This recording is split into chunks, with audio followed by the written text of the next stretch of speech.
Hey all, it's Eric from Cloudview Productions, and I recently purchased a Skydio 2, and I thought I'd do a quick video since some people were asking me what I thought of it. And so this is a very, very quick edit, just my initial thoughts. Little information on me for those who don't know me. I've been the voice and been actively involved with products like Autopilot and most recently the DroneLink product. But I bought this just because I was fascinated by its ability to follow. So as you can see here, I brought it out on a golf course, try to put it through its paces a little bit. I've read through the manual a little bit. I need to kind of go back and read through it a little bit more. But this was initial. I've got the controller, I've got the beacon, I bought 3 batteries. But this was just, I connected it up, literally just put it down, connected it to my iPhone, and just wanted to see what it could do. So overall, I'm pretty damn impressed with this thing. This is drop dead simple to use. This footage that you're looking at is not color corrected. I didn't do anything with it. I really didn't. We barely flew it. I was flying at this point with another guy who was in the golf cart with me. We were tinkering around with having it from the front, from the back. This is obviously on top as it's trying to work its way to our left. Again, just stayed with me. Now, there was a couple times where it seemed to lose me. I think this is because I didn't have the beacon set up properly. I made the mistake of connecting the phone to the drone, and then I tried turning on the beacon. That's really not what you're supposed to do. You're supposed to turn the drone on first, connect the beacon to the drone, and then connect the phone to the beacon. And I didn't do that yet. So a lot of this initial test honestly was done wrong. I think I had the beacon on and I had the phone on, but it was really following the phone. That little part right there that I was just showing, there was a lot of branches. It was over, over a street. It stayed with me really, really well through all this. You can see it avoided this tree that was in front of me very nicely, swung out to my left. I don't know exactly how fast we're going, but I'm full tilt on this golf cart, and it is staying with me. I sped up some of the footage here just to kind of make better use of time. Trying to think. So we stopped here for a moment. And then I was trying. It has interesting settings. You can set it to follow a person, and so I was kind of in a golf cart. Then I switched to a golf cart. Then I walked out of the golf cart. And each time you do that, you kind of have to switch it from following a person to following a vehicle. It's also got a horse in there. I'm not going to be on a horse anytime soon, but that was the only thing I kind of had to learn to do. I had to switch the item that it was following because I wasn't using the beacon properly. Again, this was a tight area here. Lots of trees, lots of branches, and then actually when you work around this area here, there's even more trees and more branches. I was extremely impressed with how well it made it through this. It seemed like it paused for a second, but no, it forced its way through and got myself back out on the 18th hole, which was pretty damn impressive. Switched it to the front. Again, no problems.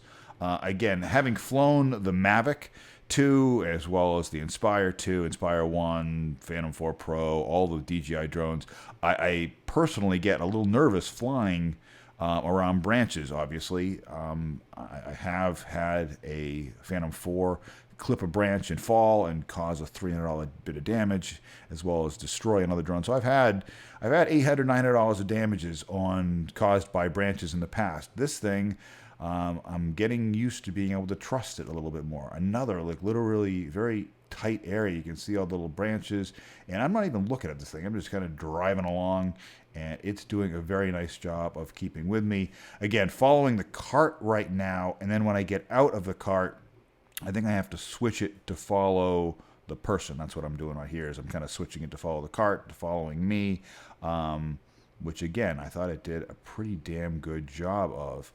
I haven't learned all of the special modes that it has yet, but I did experiment with just kind of walking out to the green here, this little island green, and then I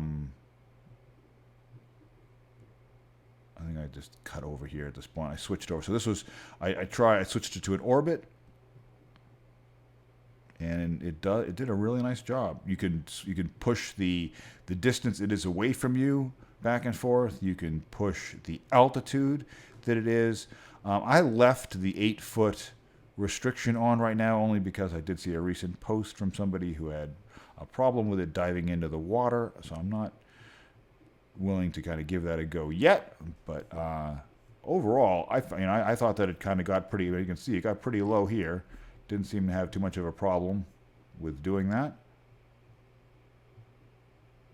Just tinkering with it.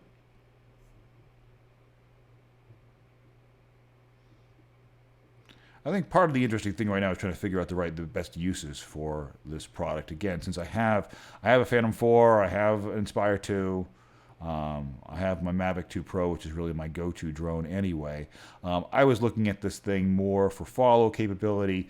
Bluntly, there are times where Trump is in town and I want to just get above a building, go 25, 30 feet in the air and get an aerial for some real estate shoots that I do.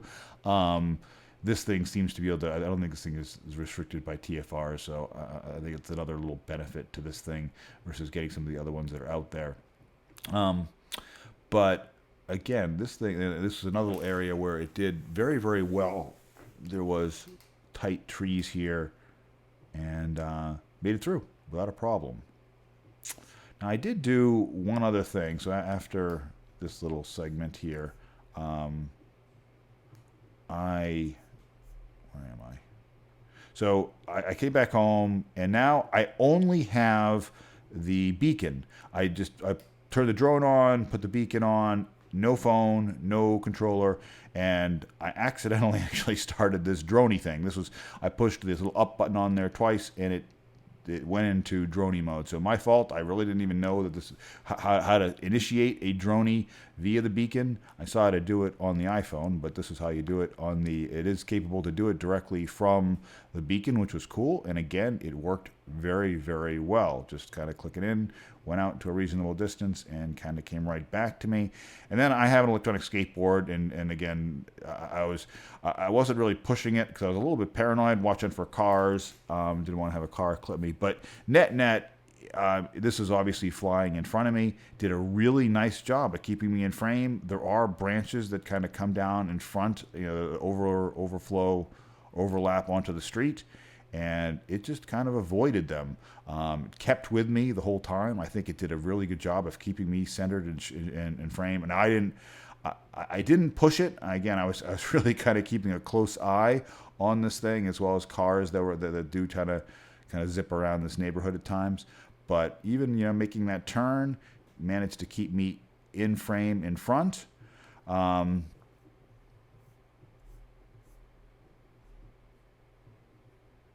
then I think I just faded it around here. So I made it around this circle without a problem. And then I just tried it again with it be behind me, and again worked very, very well.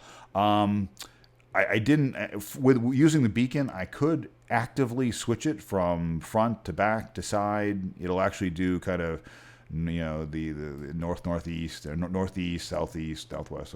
So it can do all that too. I just really didn't try it. I think that's something that I will play with more. But again, this was really my probably my second real flight with this thing. This is my second day with it. The first day I put it up in the air just for literally 5 minutes just to kind of see how it would work. But overall, I gotta say, it works pretty damn well. So for those that are still kind of on the fence, again, I would say it really kind of depends, as other people have said, how you're going to use it. Are you going to do you need something that's more cinematic? I'd say go with the Mavic 2. But if you want something that's kind of a one-man filming crew, and you like filming yourself or filming other people, this thing seems to fit the bill. There'll be better ones down the road, but I think this one works pretty damn well. So hopefully this helped. Those that have any questions, let me know. I'll be using this thing a little bit more going forward, as well as getting more involved with the stuff I'm doing with DroneLink. But I did find this tool to be pretty amazing.